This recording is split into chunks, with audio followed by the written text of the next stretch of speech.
Assalamualaikum warahmatullahi wabarakatuh. Waalaikumsalam. Salam kebajikan.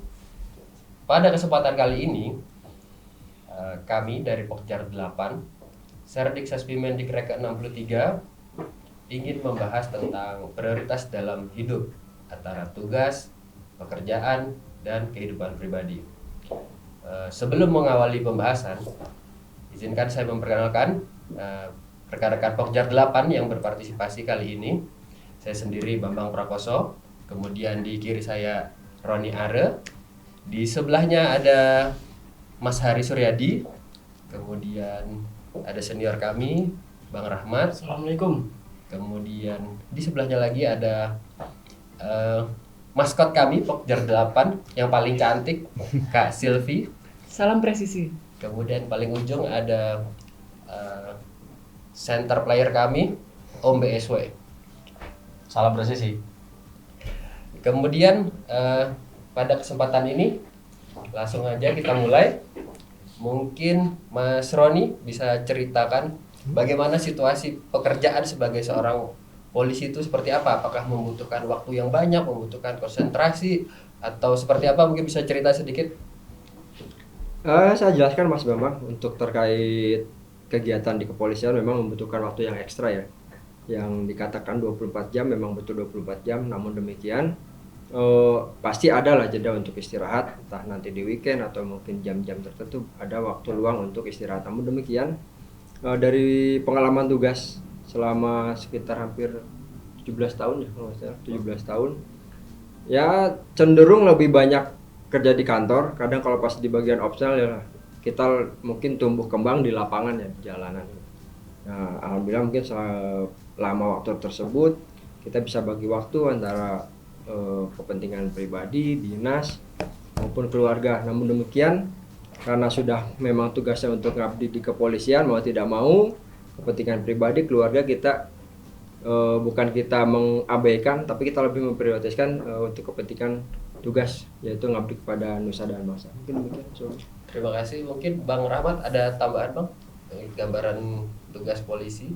Hampir sama dengan Mas Roni. Kalau di kepolisian ya sesuai dengan amanat undang-undang, tugas kita kan Linyaniyom, Harkamtipmas, dan penegakan hukum.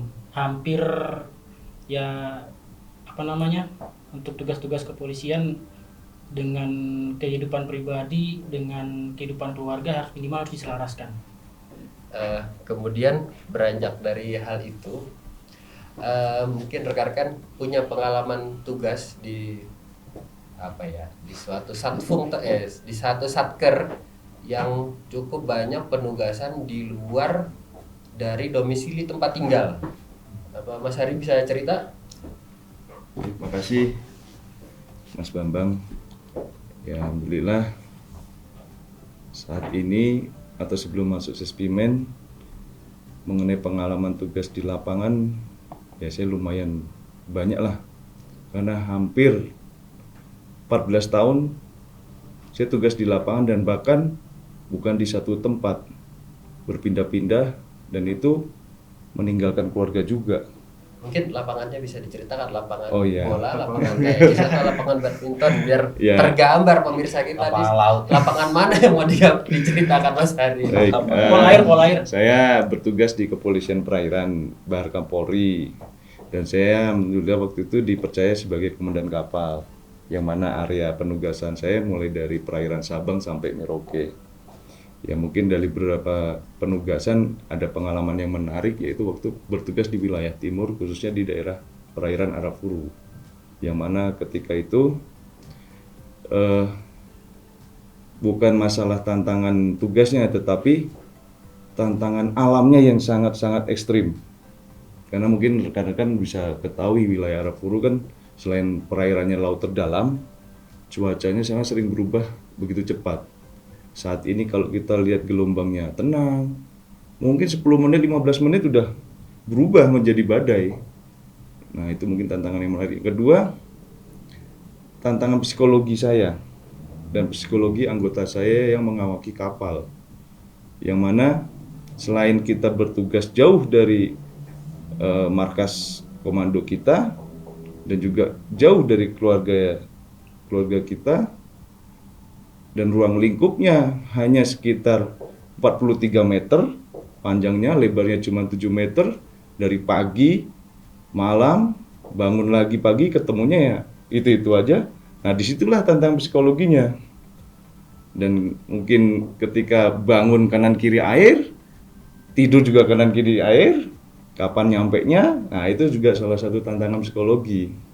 Makanya cara menyikapinya ya kita harus, pertama, kita sebagai umat yang beragama, kita harus menguatkan iman takwa kita, beribadah sesuai kepercayaan. Mungkin saya yang muslim, anggota saya Nasrani, silakan beribadah.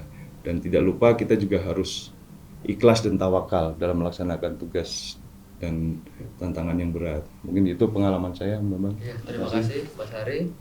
Kemudian kita beranjak ke Om BSW. Pemirsa rekan-rekan, sedikit tentang Om BSW ini. Sebelum mengikuti pendidikan Sespimen, beliau ini tugasnya di Polda Metro Jaya.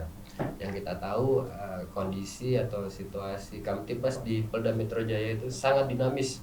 Jadi tugasnya polisi ini tidak mengenal waktu. Mungkin bagaimana gambaran jadi polisi di Polda Metro Jaya itu? Apakah tiap hari di kantor, apakah tiap hari di lapangan, atau bisa 50-50, atau bisa tiap hari main video game gitu? Gambaran ya. Gambaran. Kalau cerita gambaran kan kita bukan kayak gambaran dulu waktu kita mainkan pada saat kecil ya. Jadi gambaran ini seperti gitu. Dimanapun itu menurut saya sih dinas dimanapun sama.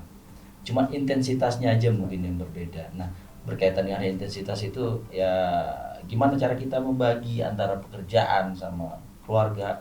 Itu pada saat saya pertama berdinas di Polda Metro Jaya itu tahun 2016 agak sulit saya. Kenapa saya bilang sulit? Awalnya sebelum saya berdinas itu saya di wilayah Sulawesi. Ya. Jadi ketika berdinas di Sulawesi dengan yang berdinas di Polda Metro, intensitasnya itu sangat jauh.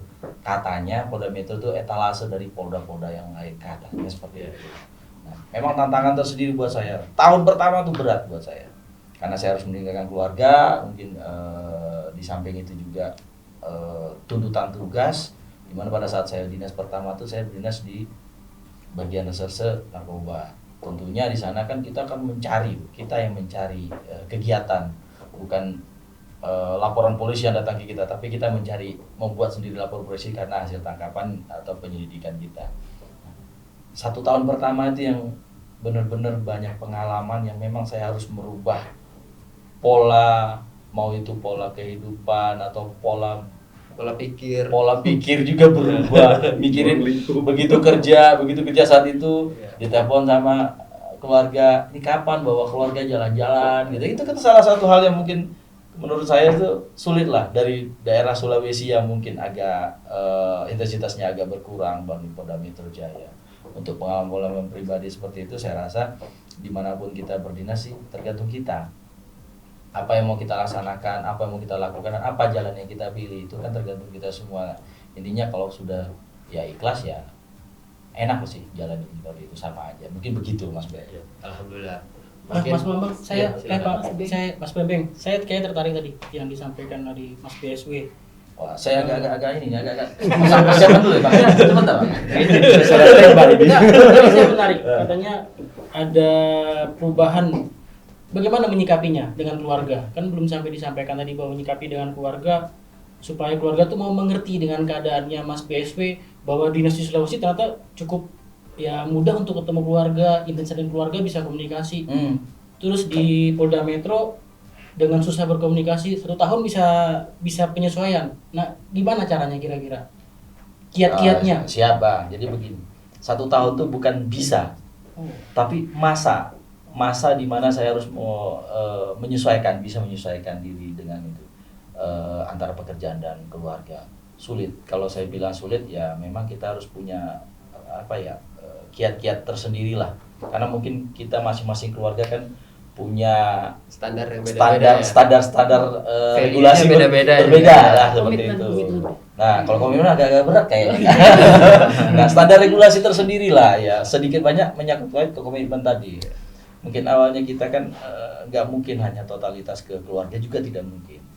totalitas ke pekerjaan juga kayaknya juga Iya. hampir tidak mungkin untuk semuanya, karena kita harus hidup ini menyimbangkan aja, menyimbangkan antara pekerjaan dan keluarga.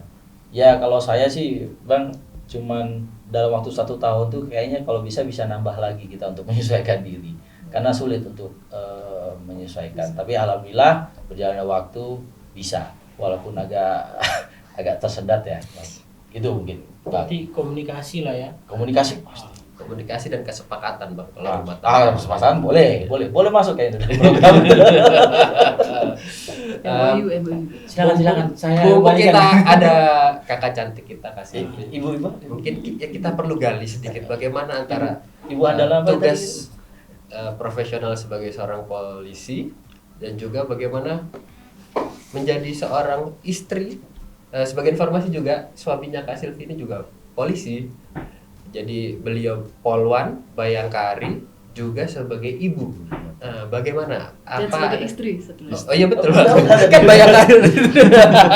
Betul nggak betul? Ya mungkin berarti ada 4 dimensi Iya, yang kehidupan harus kakak jalani sebagai seorang manusia saat ini. Mungkin ada cerita-cerita atau pengalaman. Ya, terima kasih Pak Bambang berarti ya. Pak apa Serdik ya? Om Serdik. BP. Om BP. Tadi sudah banyak ya rekan-rekan menyampaikan bagaimana tugas menjadi seorang anggota polisi. Sebenarnya kembali lagi ke hidup adalah pilihan. Pada saat kita memilih, kita harus berani menerima resiko dan konsekuensi atas pilihan kita. Luar biasa. Pada saat saya menjadi seorang polwan, Istimewa. tentunya dengan segala resiko dan pilihan yang saya tentukan, pasti ada tanggung jawab yang lebih di situ. Nah, pada saat tahun 2006 ya, Iya, lulus 2006. menjadi seorang anggota polwan, di situ mungkin pada saat umur kita masih muda lah. Jadi Masih kita masih single, semangat muda, bekerja, masih bagaimana unyu-unyu. tujuannya mengabdi kepada nusa, bangsa, dan negara. Kemudian seiring berjalannya waktu, karena memang sudah menentukan pilihan menjadi seorang istri anggota Polri. Nah, di situ juga ada tanggung jawab yang baru, tentunya tugas menjadi seorang istri. Kemudian pada saat menjadi seorang istri anggota Polri, tentunya kita mengemban tugas atau tanggung jawab juga menjadi seorang bayangkari yang harus siap mendampingi suami bekerja sebagai abdi negara. Kemudian setelah menikah, mempunyai anak, juga mengemban tugas baru menjadi seorang ibu.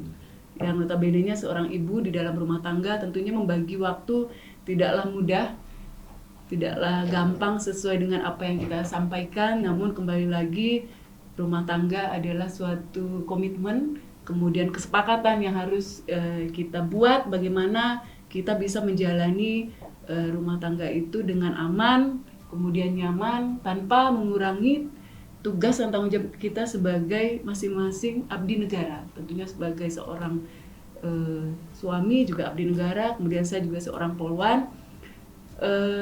Memang nggak mudah, namun sekali lagi kita membuat prioritas. Tentunya pada saat kita bertugas menjadi prioritas utama kita sebagai seorang polwan, ada tugas yang memang harus kita komunikasikan dengan suami dan anak. Bagaimana sebaiknya kita menjalani tugas itu agar anak dan suami juga tidak merasa ditinggalkan.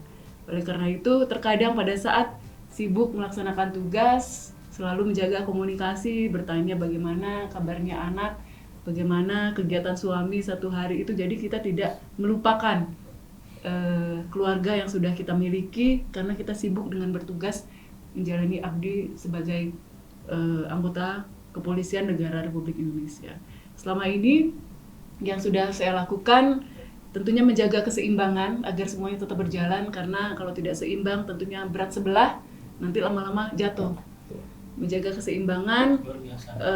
antara pekerjaan sebagai seorang polwan, kemudian tugas sebagai seorang istri, dan tugas sebagai seorang ibu. Kita jaga keseimbangan dengan selalu berkomunikasi, menanyakan kabar anak. Kemudian pada saat memang kita sangat dibutuhkan oleh suami dan anak, tentunya kita hadir dulu bersama mereka. Pada saat sudah selesai tugas dan tanggung jawab kita kembali berkantor, kembali lagi melayani masyarakat. Pada saat kegiatan melayani masyarakat sudah selesai, kita kembali ke rumah dengan penuh kehangatan bersama keluarga agar semuanya berjalan dengan seimbang. Baik. Eh, Pemirsa, rekan-rekan, barusan kita bahas soal prioritas bagaimana seorang Polri, kehidupan pribadi, termasuk tadi yang sangat menyentuh hati bagaimana pengalaman seorang Kak Silvi yang juga polwan, istri polisi, bayangkari, ibu. Nah, jadi pekerjaan sebagai Polri ini dibilang berat, bilang ringan. Tinggal bagaimana kita menyikapinya. Tapi mudah-mudahan pemirsa bisa menilai kira-kira bagaimana sih polisi-polisi ini menjalani kehidupannya sehari-hari. Dan juga dari diskusi kami kali ini, pemirsa sekalian bisa mengambil kesimpulan dan mengambil pelajaran untuk membawa kebaikan bagi kita semua. Kiranya itu sekian pertemuan kami, diskusi kami kali ini. Saya tutup. Billahi taufiq wal hidayah. Assalamualaikum warahmatullahi wabarakatuh. Waalaikumsalam.